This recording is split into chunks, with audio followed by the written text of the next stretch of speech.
For the sake of my happiness with my boyfriend, I decided to go to the hospital to treat my congenital narrowness. But the attending physician turned out to be my boyfriend's friend, and the treatment plan itself made my face flush and my heart race. During the course of treatment, there will be a great deal of intimate physical contact. That's unavoidable, he said. For example, kissing, touching, and Chapter 1, Patient number 34, Samantha Weasley, please proceed to consultation room 1. A few days earlier, I had discovered something by accident. After years of being together, my intimacy life with my boyfriend, Josh Durant, was deeply incompatible. I was born narrow, so much so that I couldn't even accommodate a man of normal size. When I caught the fleeting look of disappointment in his eyes, guilt washed over me. I hesitated for days before finally deciding to come to the hospital to get checked. What I never anticipated was that the doctor seeing me would be Liam Calder. He was a friend of Josh's. We had even met just a few days ago.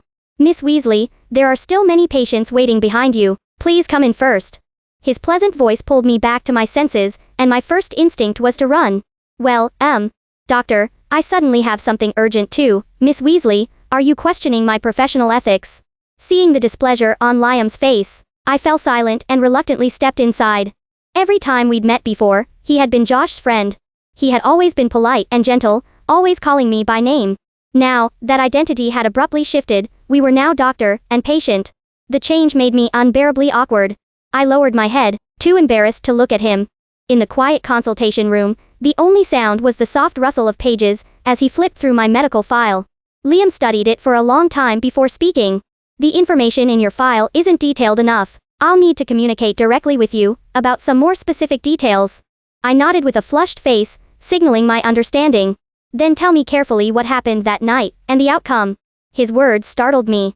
That too has to be said. I was conservative by nature. Talking about my private life in front of someone I knew, for me, it was mortifying beyond words. But for the sake of treatment for my future with Josh, I could only steel myself and speak. On the night of our engagement party, after all the guests had left, Josh and I had both been drinking. He carried me to the bed. I unconsciously bit my lip. When I met Liam's calm gaze, the unease in my chest eased slightly. Fueled by the alcohol, we took off our clothes. He pressed down on me, and when he was about to begin, we realized it wouldn't go in. As I spoke, images from that night resurfaced in my mind. Throughout it all, Liam watched me intently. The feeling was as if he had been standing beside the bed, witnessing everything between Josh and me firsthand. My face burned, and I couldn't bring myself to meet his eyes. Even though I was fully dressed and properly covered, I felt an overwhelming sense of nakedness, as though nothing shielded me at all. Did Josh engage in any foreplay during that time? Yes, but not very much.